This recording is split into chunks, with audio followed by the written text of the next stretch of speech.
saya Afan Ahmad Musabikin. Saya dari Offering B Pendidikan Fisika Universitas Negeri Malang. Di kesempatan kali ini saya akan menjelaskan tentang fisika kuantum bab 1, yaitu radiasi benda hitam.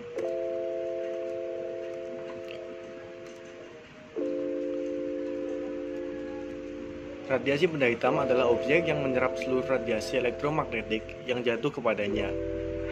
Tidak ada radiasi yang dapat keluar atau dipantulkannya.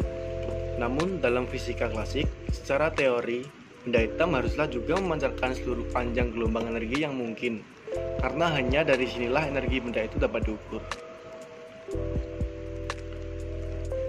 Radiasi benda hitam yang akan saya jelaskan yaitu meliputi radiasi thermal, tata eksperimen radiasi benda hitam, rumusan teoritis, implikasi dan signifikansi konsultan Planck, dan ragam gelombang tegak dalam rongga. Radiasi thermal.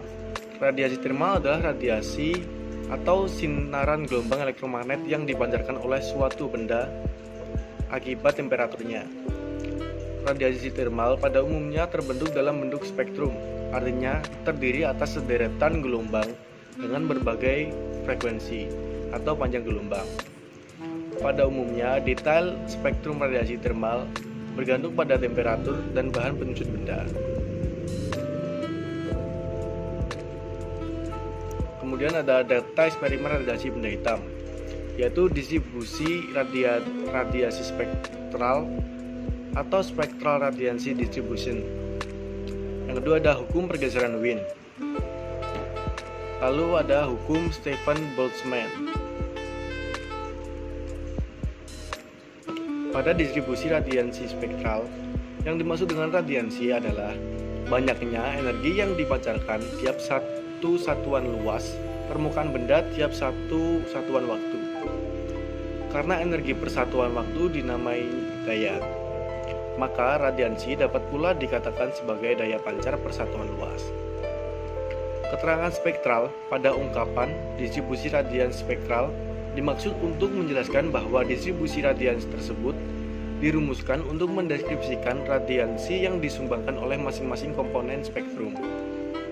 Komponen spektrum tersebut dapat dicirikan dengan salah satu dari dua besaran berikut, yaitu panjang gelombang atau frekuensi.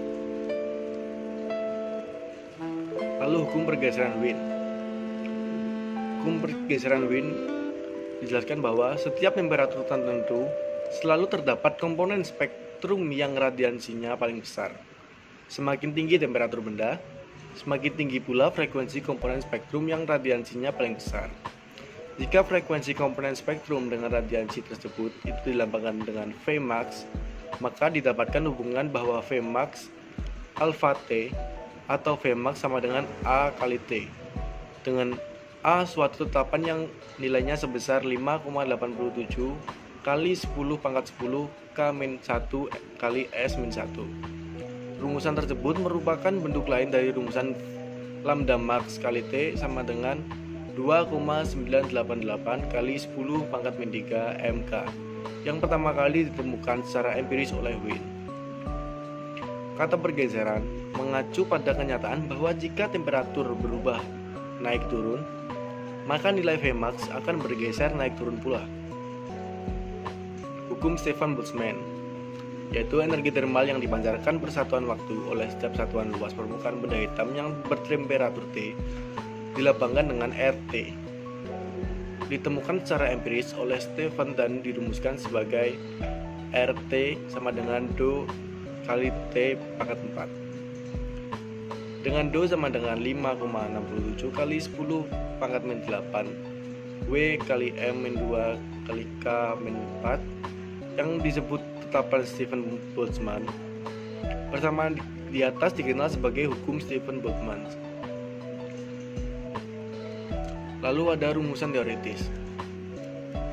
Rumusan teoritis terdiri dari teori Rayleigh-Jeans dan teori Planck. Teori Rayleigh-Jeans dapat dibaca seperti persamaan berikut. Lalu dengan teori Planck mendapatkan tetapan sebagai berikut. Yang pertama yaitu teori Rayleigh-Jeans. Berdasarkan teori Maxwell, energi tiap ragam gelombang tegak dalam rongga dapat bernilai sembarang, mulai dari 0 sampai tak berhingga bergantung pada amplitudonya. Energi rata-rata tiap ragam dihitung berdasarkan statistika Boltzmann, yang menyatakan bahwa sejumlah besar atau ensemble statistik entitas fisik sejenis yang terbedakan dan berada pada keseimbangan termal pada temperatur T. Fraksi entitas fisik yang memiliki energi epsilon sebanding dengan faktor Boltzmann.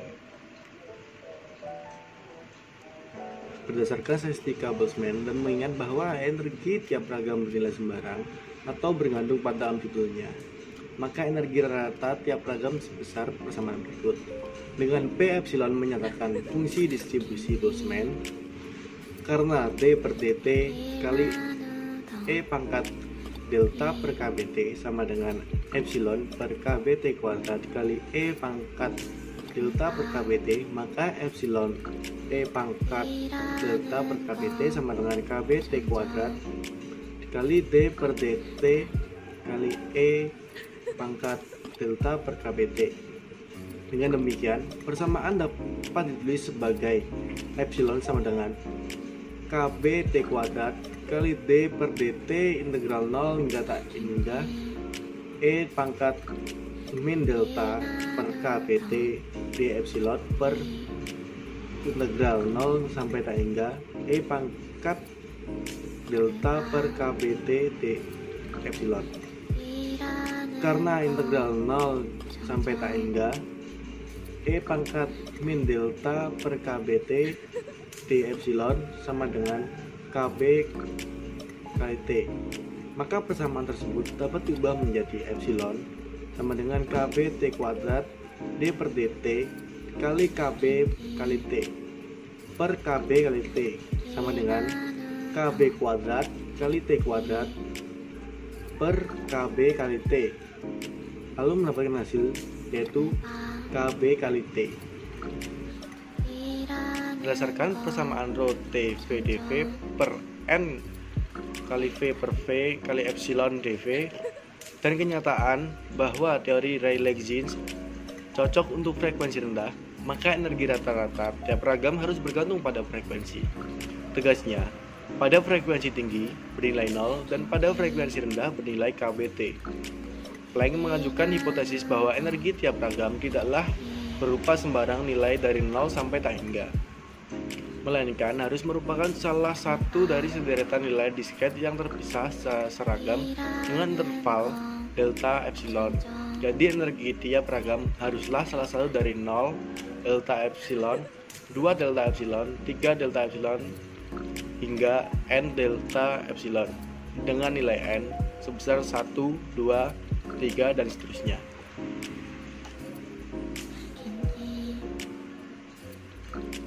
Untuk menghasilkan energi rata-rata yang bergantung pada frekuensi, maka energi tiap ragam juga harus bergantung pada frekuensi. Jika tetapan kesebandingan itu kita lambangi H, maka energi tiap ragam haruslah salah satu dari nilai epsilon n, yaitu sama n H V, dengan nilai n sama dengan 1, 2, dan seterusnya. Karena energi tiap ragam tidak bersifat kontinu, maka perhitungan energi rata melalui proses integrasi dengan menggunakan pencocokan seluruh data eksperimen dilakukan dengan memilih nilai H. Hasil terbaik dari nilai tersebut adalah H sama dengan 6,634 kali 10 pangkat min 34 J/S. Tetapan tersebut selanjutnya disebut dengan tetapan Planck. Jika dinyatakan dalam lambda melalui hubungan C sama dengan lambda kali V, teori Planck, maka tetapan Planck menjadi rho T lambda D lambda sama dengan 8 pi CH per lambda pangkat 5 dikali T lambda per E pangkat HC per lambda KPT min 1. Lalu ada implikasi dan signifikasi postulat Planck. Keberhasilan Planck merumuskan teori radiasi benda hitam merupakan awal kelahiran fisika kuantum. Implikasi keberhasilan Planck ini adalah fakta bahwa paham energi bernilai kontinu harus diganti dengan paham baru yang menyatakan energi bernilai diskret. Paham energi diskret ini dapat menjelaskan secara baik gejala sehari-hari yang menunjukkan bahwa energi isolator harmonik bersifat kontinu. Dengan kata lain, paham energi diskret telah memenuhi prinsip kesepadaran atau korespondensi. Penguantuman energi yang dipostulatkan oleh Planck tidak dimaksudkan sebagai penguantuman energi radiasi benda hitam secara keseluruhan, melainkan mengacu pada penguantuman energi yang dimiliki tiap ragam gelombang tegak di dalam rongga.